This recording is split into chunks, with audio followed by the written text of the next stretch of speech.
बैठते नहीं है वो, बैठते नहीं है। और 24 घंटे भगवान की भक्ति करते हैं नहीं करते दादा बताओ? तो अपन क्या कर रहे हैं फिर? क्या कर रहे हैं? बिन से ज्यादा है अपन में क्या? देवों से ज्यादा शक्ति किसमें है?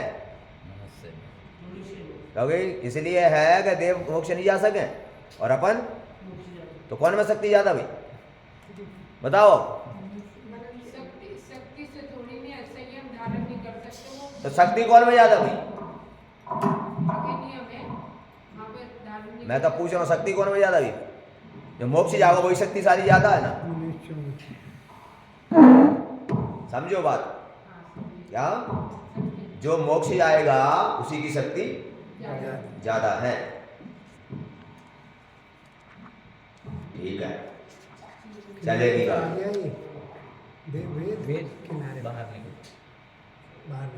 बस बहुत है दीदी, कल से अच्छे सेट कर दियो, आज जुगाड़ से काम चला देना।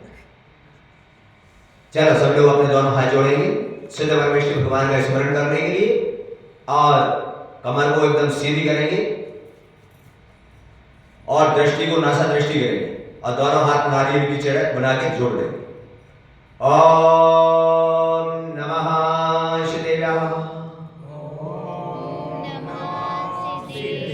ओम नमः शिवाय, ओम नमः शिवाय। किककरिंति श्यामानि च वपोतंगिन विहा लक्षणे उरगिनिहारि पग वंदा पारशिना वंदा पारशिना। परिअनंतानंत शुद्ध परमेश्वर भगवान की एक हजार श्री आदिनाथ भगवान की श्री महावीर भगवान की सिद्ध चक्र महामंडल विधान की अष्टांगा महापर्व की आचार्य गुरुवार श्री विराग सागर जी महामुनिराज की आचार्य गुरुवार श्री विशल सागर जी महामुनिराज की अहिंसा वही जिन धर्म की जवली परम पूज्य शेखारी गुरुदेव छिल्लर रत्न इस्पान विगुण सागर जी मुनिराज की जय। चलते हैं अपन मोक्ष की ओर। कहां पर? कहां चलेंगे? मोक्ष की ओर। और मोक्ष की ओर चलने के लिए अपन एक भक्ति के साथ आगे बढ़ते हैं। पहले हम बोलेंगे फिर कौन बोलेगा? कब बोलोगे? आपके बाद। अच्छा पक्की बात। पर तुम थोड़ा सा सीख जाते तो क्या करते हो? थोड़ा सा सीख जाते तो साथ में बोलना देखना कभी भी देख, पर ऐसा नहीं होना। अपन को तभी बोलना चाहिए पहले गुरु बोल ले उसके, ठीक है? तो ध्यान से सुनेंगे। मन वचन काय क्या करेंगे? मन वचन काय को एकाग्रित करते हुए अपनी दृष्टि को सिर्फ गुरु के सामने केंद्रित कर दें। क्या करते हैं? हाँ दृष्टि को केंद्रित कर दें। चाहे शेर भी आ जाए, चाहे छत भी गिरने लगे, बॉम्ब भी गिरे, तो भी हमारी दृष्टि कहीं पर भी ना जाए। लेकिन अपन क्या करते हैं? पीछे से कोई आ जाए तो, मोबाइल की घंटी बज जाए तो, और अपने अपने मोबाइल को किसी घंटी नहीं बजनी चाहिए मोबाइल की, ठीक है? अगर है तो उनको क्या बोलते हैं? क्या कर ले? हाँ साइलेंट, ठीक है? क्योंकि मोबाइल और यमराज दोनों बड़े खतरनाक होते हैं। कौन कौन? मोबाइल और यमराज। यमराज कब आ जाए कोई पता? और मोबाइल की घंटी कब बज जाए पता है तुम्हें? हैं? तो इसलिए क्या करो? चलिएगा गुरु भक्ति की ओर चल रहे हैं। शब्दों को आप सुनेंगे और सुनकर अपने हृदय में उतारने का प्रयास करेंगे, क्योंकि ये मोक्ष मार्ग जाने की ये रेलगाड़ी है। क्या है? कौन सी जाने? कहां जाने की? और तुम अगर इसमें बैठ गए तो तुम भी मोक्ष। ठीक है, तैयार हो? मोक्ष न मिले अरिहंत के बिना, अरिहंत वाले ना संत के बिना। मोक्ष न मिले अरिहंत के बिना, अरिहंत बने ना संत के बिना। वापस बोल रहा हूँ, ऐसे मत बोलो जैसे कड़ाके की ठंड पड़ती है ना कभी। क्या पड़ती है? तब कैसे करते हैं प्रभु?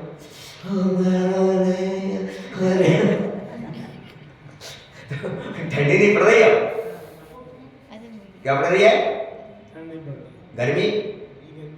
गर्मी भी नहीं है अभी, मौसम बहुत है ना, अच्छा मौसम है। मोक्ष न मिले अरिहंत के बिना, अरिहंत वाले ना संत के बिना।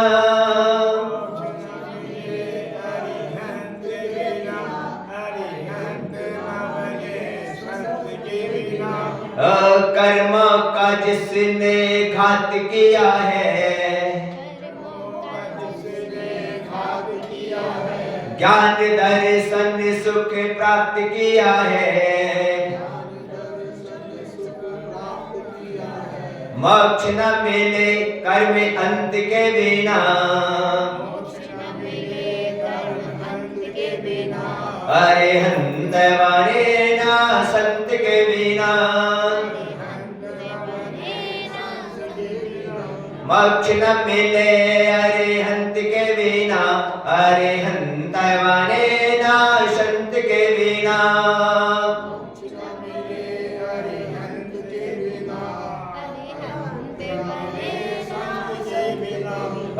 पंचाचार जो पाल रहे हैं, पदयाचार संभाल रहे हैं, उपाध्याय न हो द्वादशांग के बिना, अरिहंत वाले ना संत के बिना। और राग देश मोह से हीन कहे हैं, राग देश मोह से हीन कहे हैं, विशद ज्ञान ध्यान में लीन रहे हैं। साधना ना होती है संत के बिना, अरिहंत वाले ना संत के बिना। मोक्ष न मिले अरिहंत के बिना, अरिहंत वाले ना संत के बिना।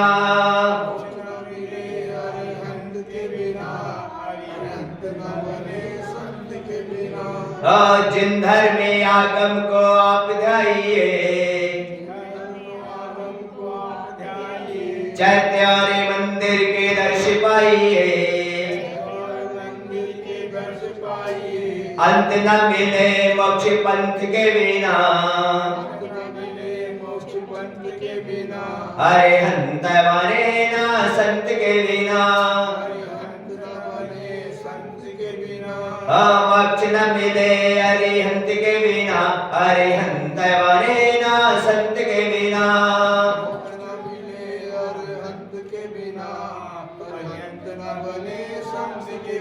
अरे बंदे परमेश्वरी भगवान की। अगर मोक्ष जाना है तो ये भक्ति को क्या कर लेंगे हम? याद कर लेंगे। क्या कर लेंगे? और जब बार बार गुनगुनाते रहोगे क्या करोगे? तो एक ना एक दिन तुम भी मुनि बनोगे कि नहीं? गुनगुनाएंगे तो भाव हमारे बनते रहेंगे, भाव बनेंगे तो एक दिन हम भी मुनि बन जाएंगे। इसीलिए इसमें सारा मोक्ष का विवरण है। किसका? मोक्ष का विवरण नहीं है पूरा, लेकिन यहाँ पर नीचे की जो लाइन आपको बताएगी उसमें क्या लिखा? पहले मोक्ष जाने के लिए क्या करना पड़ेगा अपन देखेंगे। मोक्ष जाने के लिए पहले हमको क्या करना पड़ेगा? तो इसमें नीचे की लाइनों से शुरू होते हैं। पर कहां से? कौन सी लाइनों से? नीचे की लाइन से। ऊपर की लाइन भी ऊपर बढ़ेगी नीचे से। कहां से? हमने सबसे लास्ट की जो लाइनें बोली उससे हम कहां की ओर बढ़ेंगे? अब पहले उल्लान से ऊपर चलेंगे, देखेंगे अपन। वीडियो लगा रहे हो क्या? लगा दो तो जल्दी। हाँ, थोड़े शेयर अपने अच्छे से बना दो, वीडियो में आएगा। कल से बढ़िया सेंटेंस किया ना, वीडियो चलेगा। मतलब क्या होता है कि जब वीडियो बनता है तो इसका सारा कहां जाएगा? इसको नीचे कर दो। हाँ कर दो, जाए सेट जैसे कर, यहाँ पे लगा दो। नहीं यहाँ लगा, नहीं यहाँ लगा, कहेंगे समझ में आ रहा है मेरी बात? तो शाम को संगीत भक्ति के लिए, किसके लिए? और सुबह भक्ति का समय अपन कर लेते हैं वैसे, लेकिन सुबह भक्ति का समय ज्यादा नहीं रहता है। सुबह तो सही मायने में अगर जाया जाए तो सुबह का समय तो हमारे लिए विधान समझने का समय है। किसका? बोल का समय है, विधान को समझने का समय है। और भक्ति का समय सत्ता की नहीं बात। सुबह तो वो समझना चाहिए ना, पूजा हम क्यों कर रहे हैं, ये पूजा में क्या आया है बताओ। आज तुमने पूजा की, आज तुमने पूजा की, लेकिन सिद्धों की पूजा में सबसे पहले क्या आया था अपन को पता? ये बताया कि हमने आटे चढ़ाए थे, ज्यादा चढ़ाए आटे चढ़ाए। तो अपन बात कर रहे थे, आगे चर्चा में चल रहे थे कि लाइनों के साथ अपन आगे बढ़ रहे हैं। और इसके अंदर बताया है, जिन धर्म में आगम को आप ध्याइए, चैत्य और मंदिर के दर्श पाइए, मोक्ष ना मिले, अंत ना मिले मोक्ष पंथ के बिना। अब अपन के लिए मोक्ष का जो रास्ता है उसके लिए सबसे पहले क्या करना पड़ेगा? जिन धर्म, किसको? और जिन आगम, किसको? जिन धर्म और जिन आगम को अपन को हृदय में उतारना पड़ेगा। किसको उतारना पड़ेगा? हृदय में उतारना पड़ेगा। मात्र जिन पूजा करने से और जिन शास्त्रों को पढ़ने से कल्याण नहीं हो सकता। कब होगा कल्याण? तब अपन इसको किसमें उतारेंगे? जब इसको हृदय में उतारेंगे तब अपना कल्याण होगा। आप इस भूल में मत रहना, आप इस भूल में मत रहना कि हम मंदिर आ गए और मंदिर में 4 मुट्ठी द्रव्य हमने चढ़ा दिया और 4 पन्ने शास्त्र के, तो समझ लेना, मत समझ लेना कि मेरा कल्याण हो जाएगा। क्या इससे मत समझ लेना मेरा, ये तो मात्र हमारी एक क्रिया है। क्या है? क्या है? ये धर्म नहीं है। क्या है? क्रिया है। क्रिया नहीं रास्ता। क्या है? क्रिया नहीं, ये रास्ता है, मंजिल नहीं है। क्या है? मंजिल नहीं है, ये रास्ता है। और हमको क्या चाहिए? क्या चाहिए? मंजिल चाहिए। क्योंकि रास्ता से जब हम जाते हैं तो रास्ता पर, रास्ते में अनेक चौराहे भी पड़ते हैं। क्या रास्ते में जा रहे तो रास्ते में अनेक चौराहे पड़ते हैं। और अगर रास्ता थोड़ा सा भी हमारा रास्ता अगर मुड़ गया तो कभी मंजिल बोले आएगी? क्या नहीं आएगी। तो अनेक इसे हमारे लिए मोक्ष मंजिल पाने के लिए क्या कभी ये रास्ते हैं हमारे लिए इस मध्य लोक से, कभी स्वर्ग के लिए, कभी त्रंच के लिए, कभी नरक के लिए, कभी यहाँ के लिए, कभी भोग भूमि के लिए, पता नहीं कितने कितने रास्ते क्या है। और पता नहीं कौन से मोड़ से हम कौन से रास्ते पर चले। और आज तक क्या कर रहे हैं? आज तक हमने क्या किया बताओ? आज तक अगर हम मोक्ष की मंजिल तक पहुंच जाते, आज तक हमने यही किया कि संसार के अंदर में आकर हम इन्हीं व्यवस्थाओं में लगे रहे, लेकिन अनेक चौराहों से अनेक रास्तों पर भटके और चतुर्गति में ही भ्रमण।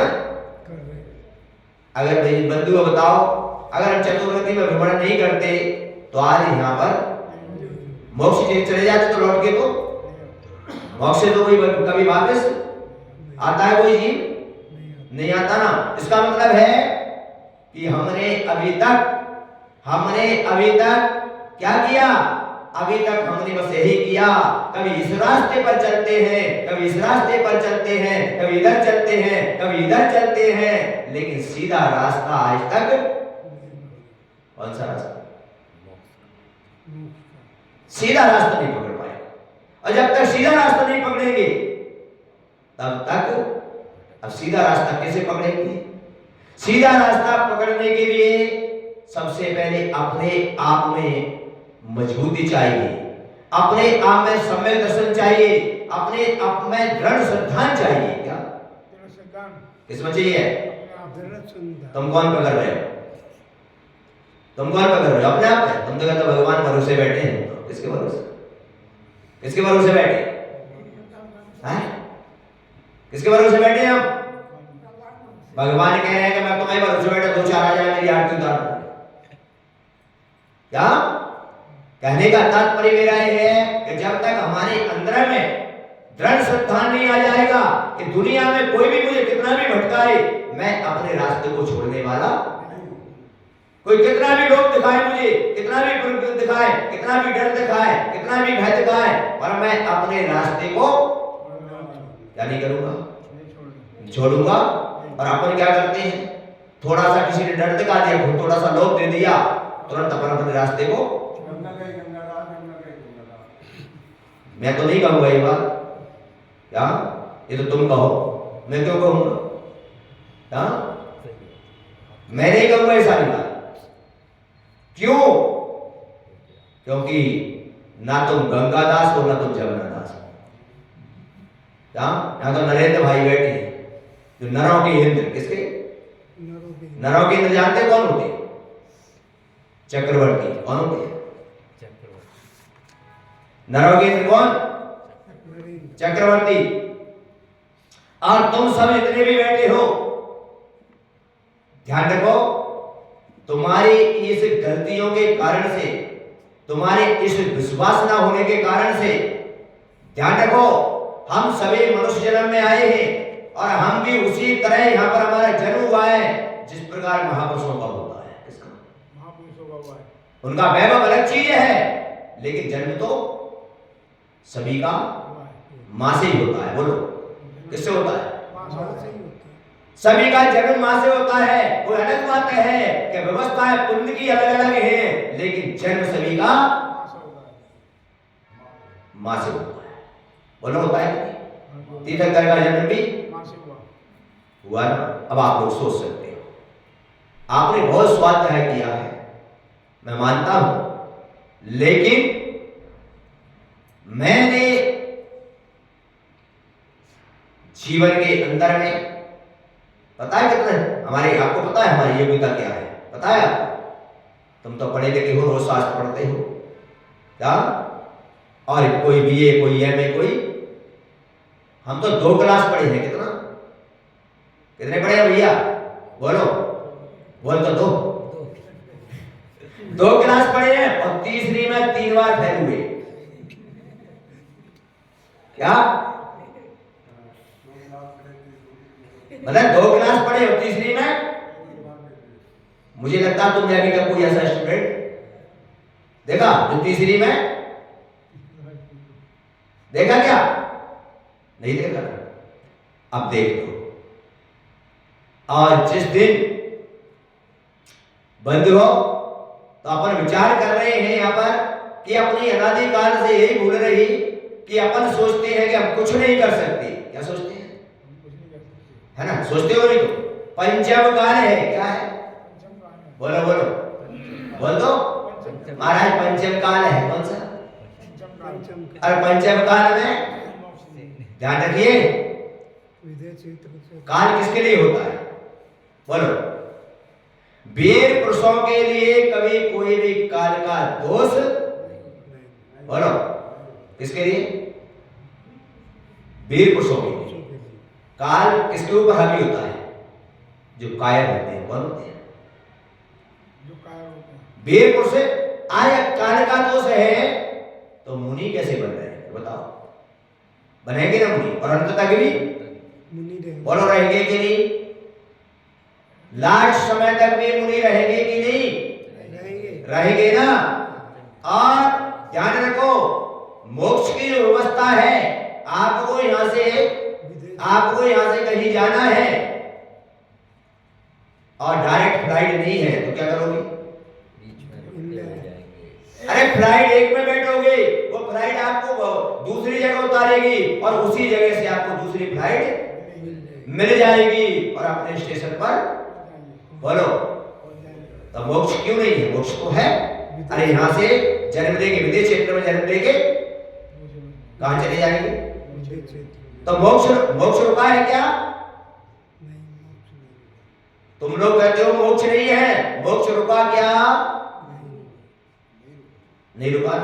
वैसे भी एक समय में कितने जीव मोक्ष जाते हैं? जा रहे हैं ना। अब तुम कह रहे हो मोक्ष रुका है, मुझे तो कहीं से भी नहीं लगता कि मोक्ष है। मुझे तो कहीं से भी नहीं लगता कि मोक्ष का रास्ता, मुझे तो नहीं लगता। तुम लोगों को लगता हो तो लगता हो, पर मुझे तो नहीं लगता। बंधुओं, बस यही हमारे अंदर क्या चाहिए? श्रद्धा। क्या चाहिए? बस यही श्रद्धा चाहिए कि पंचमकार है तो है, पंचमकार मेरा क्या करेगा? काल तो हमेशा से बोलो अनादिकाल से चल रहे हैं कि नहीं? काल का एक परिवर्तन तो चल रहा है और चलता, इसको तो कोई रोकने वाला क्यों? क्योंकि ये प्रकृति है। क्या है? प्रकृति है। क्या है? और प्रकृति को कोई बदल नहीं और बदल सकते हैं आप लोग? नहीं बदल। तो एक काल का परिवर्तन है, शास्त्रों में लिखा है ये तो काल आएंगे और जाएंगे, लेकिन आचार्य कहते हैं कि काल का परिवर्तन होगा, लेकिन तूने अपना परिवर्तन अगर रोक लिया तो तेरा कल्याण, स्वयं का परिवर्तन रोक लो, काल का परिवर्तन होने दो, और स्वयं का रुक गया तो कल्याण हो जाएगा। तो क्या करना है हमको? बोलिए, क्या परिवर्तन के साथ परिवर्तन होना है? नहीं, हमको स्वयं को बदलना है। किसको? और स्वयं के बदलने के मोक्ष जाने के लिए हम यहां पर जो तपस्या करेंगे, यहां पर जो हमारा धर्म करेंगे, उससे हमें बंधु उपचार। तो क्या बोला? जिन धर्म आगम को आप ध्याइए, चैत्य और मंदिर के दर्श पाइए, अंत नाम मिले मोक्ष पंथ के बिना। किसके बगैर? अंत कब मिलेगा? कौन से पंथ पर चलना पड़ेगा हमको? कौन से पंथ पर? मोक्ष पंथ। कौन सा पंथ? और जब मोक्ष पंथ पर हम चलने लगेंगे तो हमारा कल्याण, एक सीधा रास्ता है मोक्ष पंथ। कौन सा सीधा रास्ता? कौन सा है? मोक्ष पंथ। बाकी के जितने भी दुनिया के ये पंथ हैं, पंथ यानी रास्ता। क्या? पंथ यानी रास्ता।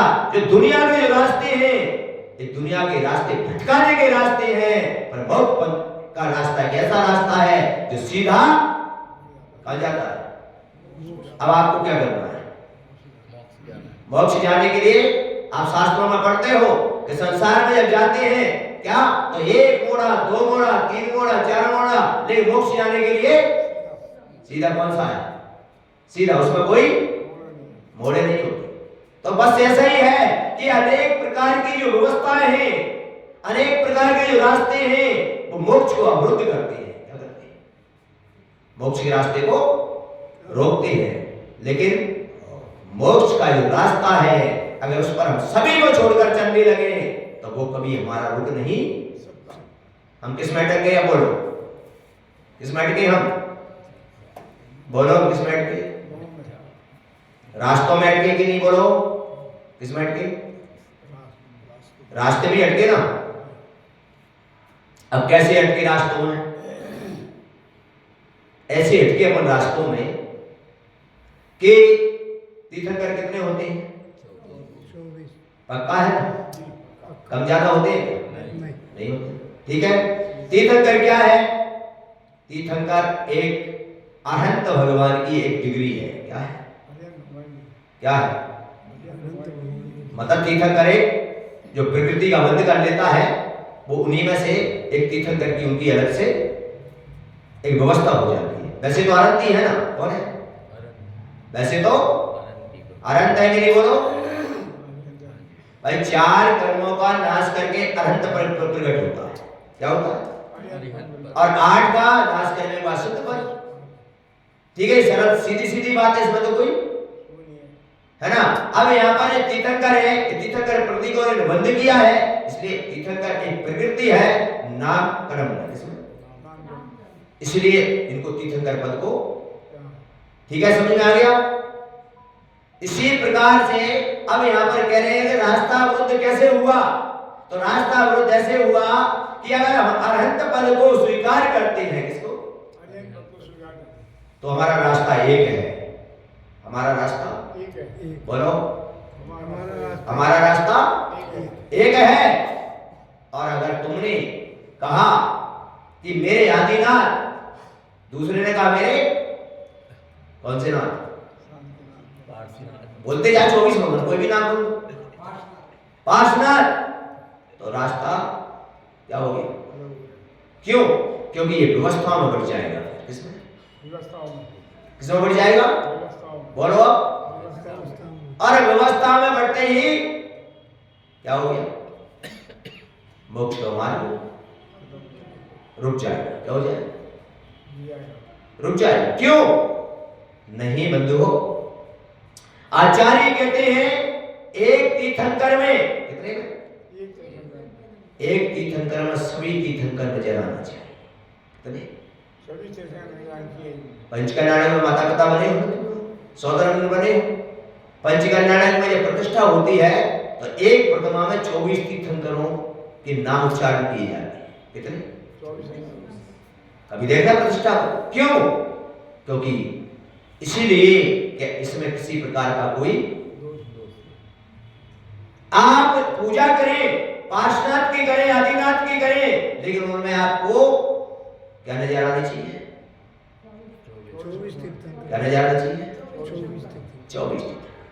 ऐसा मत करना, नहीं मैं तो पार्श्वनाथ पे ही करूंगा, मैं तो आदिनाथ पे ही करूंगा, मैं तो आदिनाथ की वेदी पे ही करूंगा, मैं तो,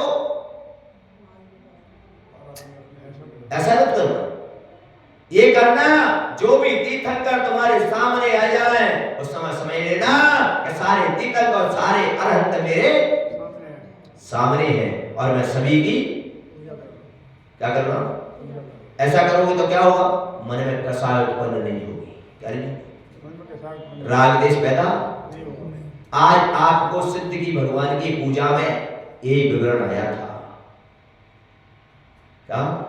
अब सोचो, तुम यहां पर बैठ कर रहे तब पता नहीं, और मेरे मुंह पर भी उन शब्दों को सुन लिया। वहां पर अब सोचो, तुम पूजा कर रहे हो और मेरा उपयोग ऊपर जाने के बाद भी कहां पर था? बोलो। मेरा उपयोग में यहां से चला भी गया, ऊपर शुद्धि भी कर रहा, पर मेरा उपयोग यहां पर था, इसलिए मुझे उस पूजा का भी महत्व पता चल गया। और तुम यहां पर रहते हुए तुम्हारा उपयोग यहां पर नहीं था, इसलिए तुमको पता। अब बोलो, अंतर समझ आ गया पूरा कि नहीं आया? बात मोक्ष की चल रही है। किसकी? अभी विहार बात नहीं चल रही है, इसलिए अभी मोक्ष की बात बड़े आनंद से सुनना है। किसकी बात चल रही है? यहां पर कहना है कि उपयोग कहां पर था? बस यही मैं तुमसे कहना चाहता हूं, हमारा उपयोग क्या चाहिए? हमारा उपयोग शुद्ध होना चाहिए। क्या बोलो? क्या होना चाहिए? क्यों? क्योंकि ये सारी क्रियाओं को उपचार कहा है। क्या कहा है? बोलो, क्या कहा है? उपचार कहा है। जिस प्रकार आपके लिए एक डॉक्टर उपचार करता है दवाई देकर, लेकिन तुम्हारा उपयोग अगर सही है तो तुम्हारी परिगणनाएं पॉजिटिव हो जाएगी और वही दवाई तुमको काम कर देगी, और अगर तुम्हारा उपयोग ठीक नहीं है तो दवाई से कभी तुम ठीक बोलो हो सकते हो। इसी प्रकार ये उपचार में किसकी जरूरत है? उपयोग की। किसकी जरूरत है? यहाँ पर भगवान के मंत्र में वो उपचार क्रिया कर रहे हैं, इसमें हमारा उपयोग कैसा है ये बहुत महत्वपूर्ण है। क्या क्या महत्वपूर्ण है? उपयोग कितना महत्वपूर्ण है। और अगर आपका मंदिर में बैठकर भी आपके उपचार के साथ आपका उपयोग शुद्धि में नहीं जा रहा तो ये उपचार आपके लिए कुछ भी नहीं कर सकता। इसलिए किस पर ध्यान देना है हमको? किस पर? लेकिन हमारा उपयोग अभी तक भगवान की वाणी चल रही है पर हमारा उपयोग कहीं और चल रहा है। कहां? क्यों? कारण क्या है? बस यही तो आचार्य कह रहे हैं, यही तो आचार्य कह रहे हैं। उपयोग कैसा होना चाहिए? जनक के जैसा। कैसा? कैसा होना चाहिए? आप लोग तो स्वाध्याय करते हो, आपको सब जानकारी है। जनक के जैसा होना चाहिए। कैसा? जनक के जैसा। कैसा था उसका उपयोग? कैसा था? जनक जब बैठ जाते थे, परीक्षा कर ली देवों ने। किसने? किसने परीक्षा ली? देवों। शास्त्रों में जितने भी विवरण आए हैं, जब सम्यक दर्शन की प्राप्ति होती है तो देव उनकी परीक्षा करते हैं। सारे वृत्तांत देख सकते हैं, सबकी परीक्षा हुई है। क्या? हाँ, तुम्हारी भी परीक्षा हो जाएगी, तुम सम्यक दर्शन में मिलोगे तो, और परीक्षा आप फेल हो गए तो गए, फिर पूरी पढ़ाई बेकार हो जाए। जनक की परीक्षा ले ली, सारे नगरवासी कहते थे क्या कि सब लोग आ जाते हैं पर देशना नहीं शुद्ध चलती, और जनक आता है तो क्यों ऐसा? लेकिन देव ने परीक्षा कर दी। क्या कर दी? सारी सभा बैठी हुई थी और जनक वहां पर बैठे हुए चल रही देशना, और उस समय देव ने क्या किया? सारे नगर में अग्नि प्रविष्ट कर दी। क्या कर दी? अग्नि। अब देवों की थी तो जग तो सकता नहीं था। देवों ने देखा है तो क्या हुआ? सारे लोग क्या किया? उठकर भाग गए। हमारे घर को बचाना है, हमारे बच्चों को बचाना, सब भाग गए। लेकिन जनक वहां से हिला भी नहीं। उसने अपनी दृष्टि तक को अपने मन वचन काल में भी किसी प्रकार की हलन चलन नहीं की, और वहीं पर बैठे रहे। और देखा सारे लोगों ने कहा तुम राजा हो। कौन? तुम्हें प्रजा और नगर की परवाह नहीं है, तुम आराम से क्या कर रहे हो? बंधु, जनक ने कहा सम्यक दृष्टि जीव यही सोचता है और कहता है कि अगर कुछ होना है तो मैं करता तो नहीं बन सकता। कुछ कर सकते हैं? बोलो। सम्यक दृष्टि जीव क्या सोचता है कि मैं अगर कुछ करता तो फिर सब कुछ नहीं। और उसने कहा ये हो रहा है और मैं इसमें ऐसी मनोचर्या की दृष्टि से बैठ गए तो देव ने अपने आप समाप्त कर दी, और देखा कि नगर में कोई भी नुकसान नहीं हुआ। लोगों ने कहा बस अंतर इतना ही है उपचार और उपयोग में। अंतर कितना है? इतना ही है, उपचार और उपयोग। कौन सा? उपचार और उपयोग, यानी क्रिया और धर्म। क्या? क्रिया और धर्म में इतना ही अंतर है। तो आपको क्या करना है बताइए? धर्म करना है कि क्रियाओं को रचना है? अब बताओ क्या कर रहे हैं? कहां कर रहे हैं? आचार्य श्रीमंत भद्र स्वामी क्या परिभाषा देते हैं धर्म की? बताओ। आप लोग रोज स्वाध्याय करते हैं। रतनगढ़ सभा का आचार्य ने धर्म की परिभाषा क्या कही है बताइए दादा। रतनगढ़ सभा का आचार में हम उन्होंने मंगलाचरण किया और मंगलाचरण के तुरंत दूसरे श्लोक में ही उन्होंने धर्म की परिभाषा बताई। क्या? हाँ बताओ, क्या बताइए? आप लोग विश्वास नहीं करते? बोलो। मैंने तो सही पूछा ही आए तो मेरा तो इतना जबरदस्त सिद्धांत है, इतना जबरदस्त सिद्धांत है मेरा कि मैं तो एक बार प्रभु का स्मरण करता हूं और गुरु का नाम लेता हूं, कोई भी ग्रंथ मुझे याद हो जाता है। क्या हो जाता है? क्या हो जाता है? क्या हो जाता है? और तुम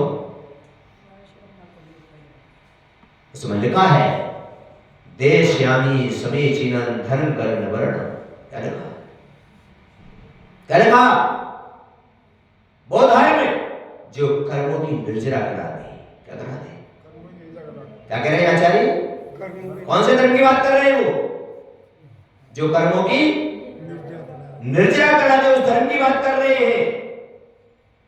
और कर्मों की निर्जरा करा के वो कहते हैं संसार दुख उत्ते धर्म सुखी। संसार दुखों से छुटकारा दिला दे और उत्तम सुख की यानी मोक्ष सुख की प्राप्ति करा दे, उसे कहा है धर्म। क्या कहा है?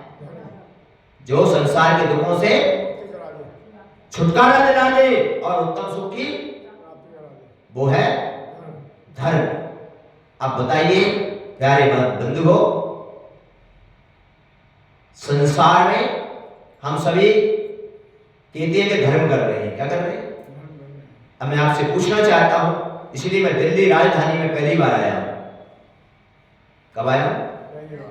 दिल्ली इस राजधानी में पहली बार आया हूं और मेरी दीक्षा को 20वां साल चल रहा है।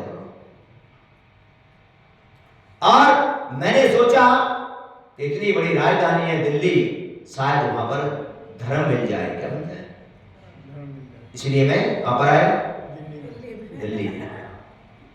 बंधुओं, आप मुझे बताएंगे पूरे दिल्ली के अंदर में या पूरे वर्ल्ड के अंदर में ऐसा कोई व्यक्ति मुझे ढूंढ के ला सकते हो जो सुखी हो? बोलो बोलो।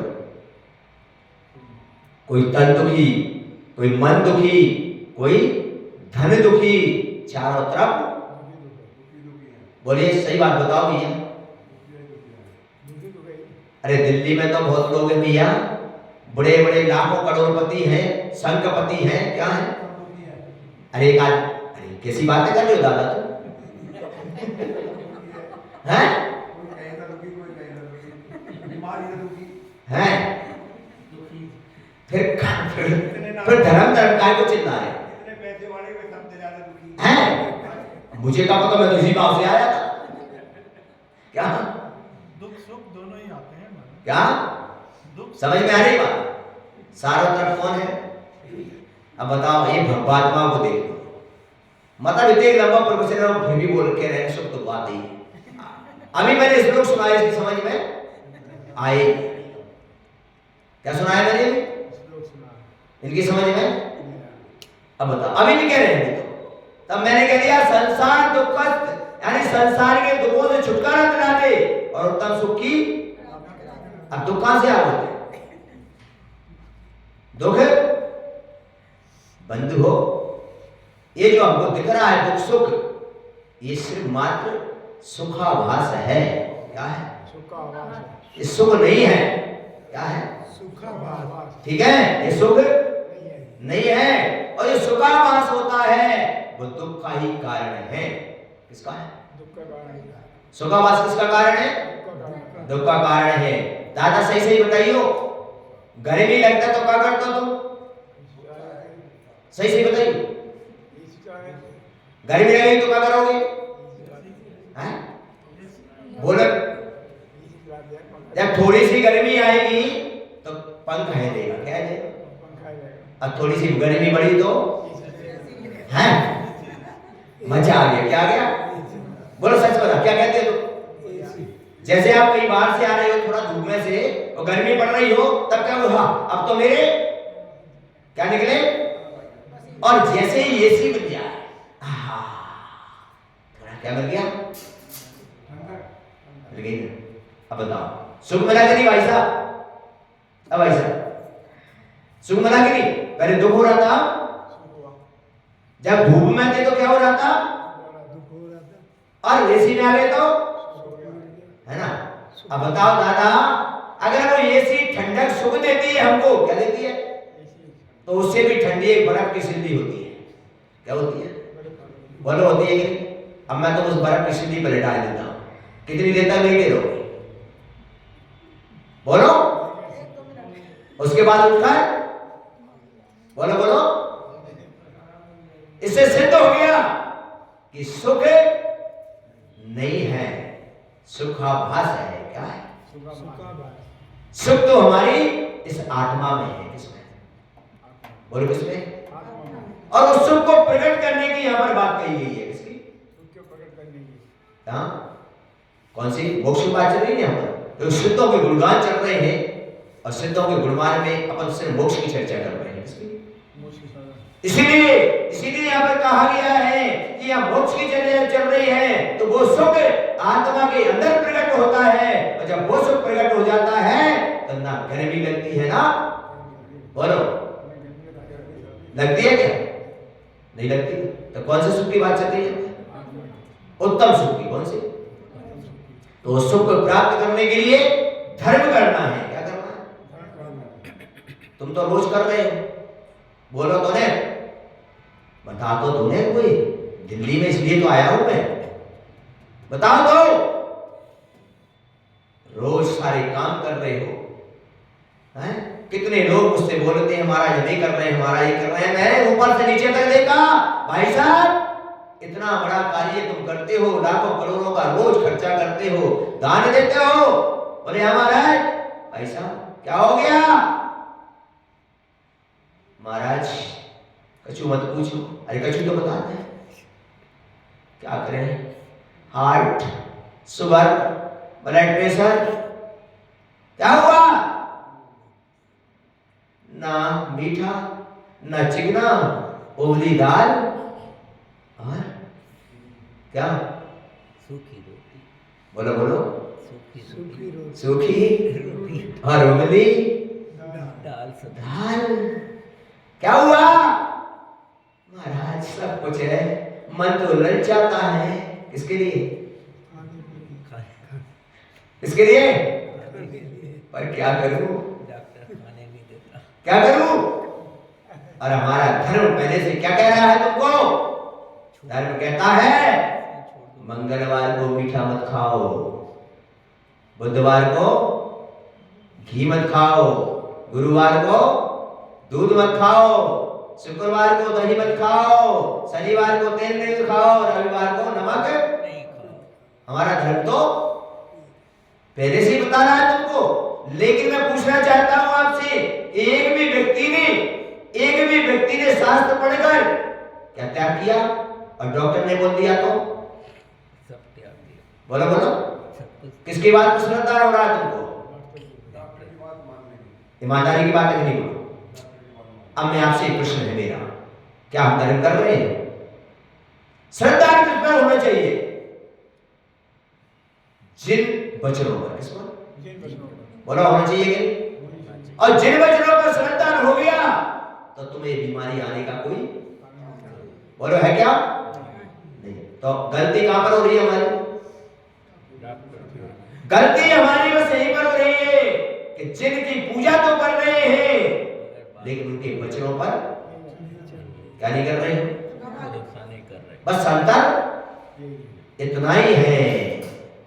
इसलिए बंधुओं, भगवान कहते हैं हे भक्त, तू मेरी पूजा करे या मत कर, पर मेरी बात मान ले। क्या मान ले? मेरी बात, तेरा कल्याण हो जाएगा। क्योंकि बात मानोगे तभी तो आचरण में लाओगे। किस में लाओगे? और जब तक मुझे पूजा करते रहोगे तब तक आचरण में नहीं उतारोगे। बोलो नहीं उतर पाएगा। तो क्या करना है भैया आज? बोलो। मेरा निवेदन है आप लोगों से, ए विभुर सागर महाराज तुम्हारे इस विवेक नगर में आए हैं और इस विवेक नगर का एक बहुत बड़ा पुण्य माने क्या माने? पुण्य। क्योंकि आचार्य कहते हैं कि जब किसी भी कार्य को हम करते हैं, क्या करते हैं? ये अपन विधान रोपाना पड़े तो कार्य में शुरू किया, तो आचार्य कहते हैं कि किसी भी कार्य को जब हम करने जा रहे हो, क्या करते? ऐसे नहीं पहले से तैयारी के साथ वाली नहीं, तैयारी तुम्हारी पहले से थी, क्या थी? तैयारी तो पहले ये बात नहीं। जब हमारा कार्य शुरू होने जा रहा हो, क्या जैसे आपकी सारी पूरी रूपरेखा तैयार हो गई, ये सब तैयारियां हो गई, विधान तुम्हारा, लेकिन आचार्य ने क्या कहा? जब कार्य शुरू होने जा रहा हो और उस समय अकस्मात गुरु आ जाए तो निश्चित वहां पर हमारी पुण्य के बंध होगा। क्या अकस्मात आया? कब आया? तुम्हें पता था क्या नरेंद्र भाई जब गुरु आएंगे हमारे पिता? बोलो, नहीं था ना? और ये उदाहरण भी है शास्त्रों में, जब महाभारत हो रहा था, क्या और जब पांडव युद्ध के लिए तैयार हुए, किसके लिए? और जैसे युद्ध के लिए तैयार होते हैं तो सामने कृष्ण कहते हैं अर्जुन से, देख सामने दो मुनिराज चले आ रहे हैं। कौन आ रहे हैं? आओ, युद्ध शुरू हुआ नहीं उससे पहले किसके दर्शन हुए? कृष्ण ने कहा अर्जुन से, अब तेरी विजय निश्चित है, अब तुझे कोई हराने वाला, कभी अकस्मात तुझे साधु के दर्शन हुए, और विवेक नगर वालों तुमको भी अकस्मात साधु की प्राप्ति हो गई, तुम्हें असीम पुण्य का बंध होगा, कोई रोकने वाला नहीं। लेकिन कब? तब 8 दिन के लिए समस्त क्रियाओं को रोककर तुम जिनेंद्र भगवान के कहां पर रहोगे? चरणों में रहोगे, और यहां पर भगवान की दिव्य देशना को क्या करोगे? सुनोगे। आचार्य भगवान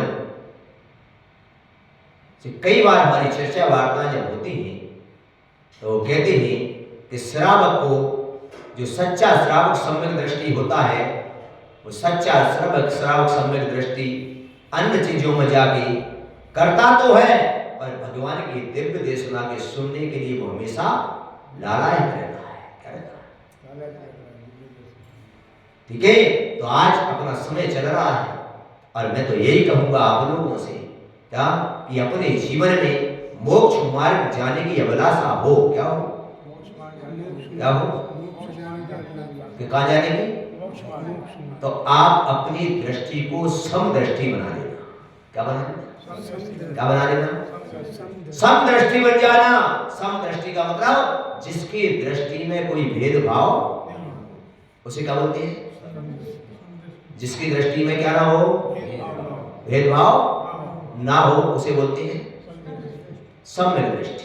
इसकी चर्चा अपन सुबह करेंगे, और सुबह अपन चर्चा करेंगे, भगवान महावीर स्वामी के समूषण में चलेंगे, और फिर सम्यक दर्शन की अपन कल चर्चा करेंगे, क्योंकि अभी 3 दिन लगातार सम्यक दर्शन की चर्चा चलेगी, और उसके बाद हम आगे के गुणस्थानों में प्रवेश करेंगे, और लास्ट के दिन आपको 14वें गुणस्थान में लेकर पहुंचेंगे। हमारा पूरा जो 10 लक्षण परम में जो उपदेश चलता है वो 14 गुणस्थानों पर चलता है। किस पर चलता है? क्योंकि जब मोक्ष की बात करेंगे तो वहां तक जाना ही पड़ेगा ना, कि नहीं जाना पड़ेगा? मुझे लगता है कि ये वृत्तांत तुम्हें शायद कभी सुनने को भी नहीं मिला होगा, जो इस बार मिलेगा। क्या मुझे आता तो कुछ नहीं है भैया, मैंने आपको पहले ही बता दिया। मैं तो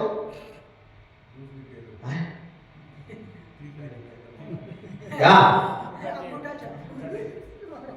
ठीक है ना? और मैं तो तुमसे पूछे क्या करने आया?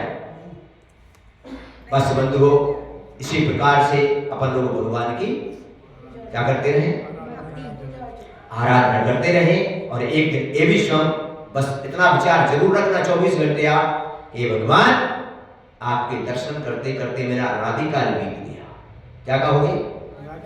किससे कहोगे? भगवान से ही कहोगे। किससे?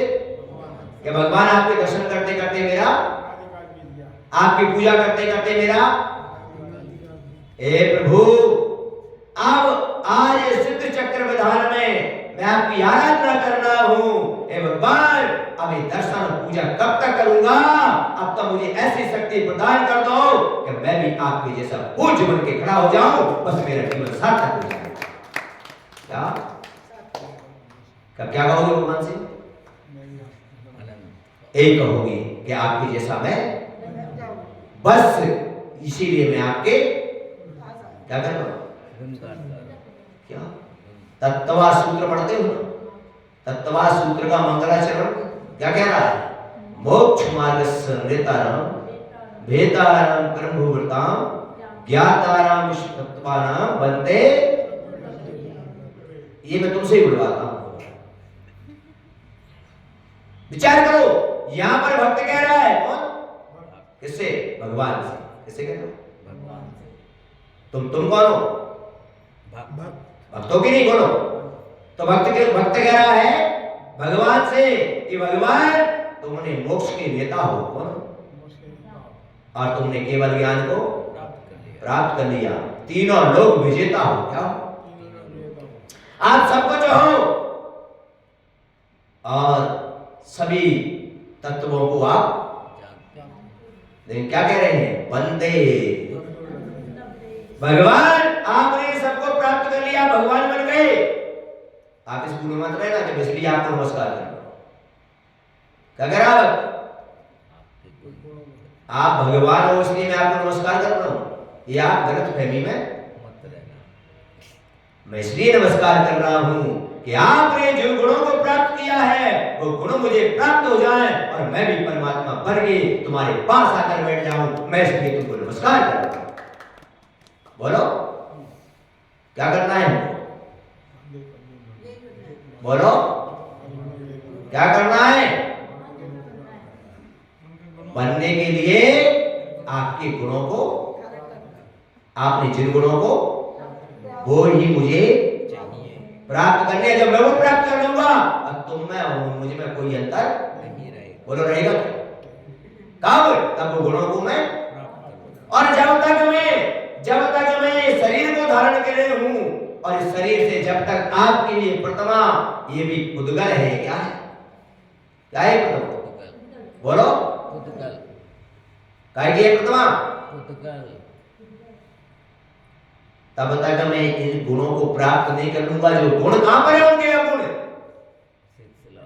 कहां पर है? उस आत्मा के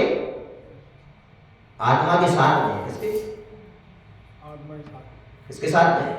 जो गुण प्रकट होते हैं 8 गुण, वो कहां पर रहते हैं? आत्मा के साथ रहते हैं, और सारी पर्यायें यहीं पर समाप्त हो जाती है। कहां हो जाती है? यहीं पर समाप्त हो जाती है। और अभी भी हम उनकी उसी प्रतिमा बनाकर हम उनकी पूजा कर रहे हैं। क्यों कर रहे हैं? क्योंकि जब तक हमारे लिए आकृति नहीं होगी तब तक गुणों की प्राप्ति भी नहीं होगी। इसलिए हम उनकी पूजा कर रहे हैं, पूज्य बनने के लिए। किसके लिए? क्या बनने के लिए? तो बस मेरा इतना ही निवेदन है कि ऐसे भाव रखना कि मुझे भी गुणों की और मैं भी परमात्मा बन जाऊं। और कभी ऐसा अंतरंग में ऐसे ढंग से कहना भगवान से कि आंखों में आंसू आने लगे, अंदर में दिल में क्या चुभन होने लगे कि भगवान अनादि काल बीत गया, मैं आपके जैसा अभी तक क्यों नहीं बन पाया? क्योंकि इसलिए कि मैं आपको ही पूजने में लगा रहा और इनसे मुझे संसार की व्यवस्थाएं मिलती नहीं। कभी मैंने विचार ही नहीं किया कि आपके जैसा बनने के लिए आपने जिन व्यवस्थाओं को छोड़ा, मुझे भी ये सारी व्यवस्थाओं को क्या करना पड़ेगा? छोड़ना पड़ेगा। बताओ दादाओ, क्या करना पड़ेगा? इसके लिए छोड़ना पड़ेगा। इन्होंने क्या किया? तीर्थंकरों ने सब कुछ छोड़ के। बोलो, जब तक राजकाज में रहे, जब तक वैभव को भोगा, तब तक ये परमात्मा नहीं बने। बोलो बने क्या? अब तुम ही बताओ मुझे भगवात्मा हो क्या कि तुम आगे मंदिर में रोज करत रहो क्या? तो क्या? लेकिन वो क्या कह रहे हैं कि एक ना एक दिन जिसको मैंने छोड़ा, जिसको तुम पकड़े बैठा है, अरे वही तो तुझे पकड़े बैठा है। क्या उन्होंने छोड़ा, तुमने पकड़ लिया। अब कैसे काम चलेगा? तो हमको भी क्या करना है कि आपने छोड़ा तो हम भी छोड़ने को कौन कौन तैयार है? कोई तैयार नहीं है मगर अभी। कौन कौन तैयार है? नरेंद्र जी हैं। अच्छा नहीं, मतलब सबका निशाना बनी है क्या? इनके पीछे पीछे है जी। हैं? पीछे पीछे। अच्छा ठीक है, अपन को ऐसे भाव बनाना चाहिए और निश्चित ही प्रत्येक आत्मा को, प्रत्येक जीव को ऐसे भाव रखना चाहिए। और प्रत्येक जीव को ये कहा है कि अपने लिए नहीं, षटकाय के जीवों के लिए कहा है। षटकाय के जीवों के लिए कहा है कि सब जीव मोक्ष को प्राप्त, बोलो यही बात है कि सभी जीव मोक्ष को प्राप्त हो और सबका कल्याण हो। बस यही हमारी भावना है, क्या सबका कल्याण हो, आप लोगों का भी कल्याण हो। इसी के साथ आज अपन यहीं पर विराम लेते हैं। सुबह फिर मिलेंगे यहाँ पर और दोपहर में भी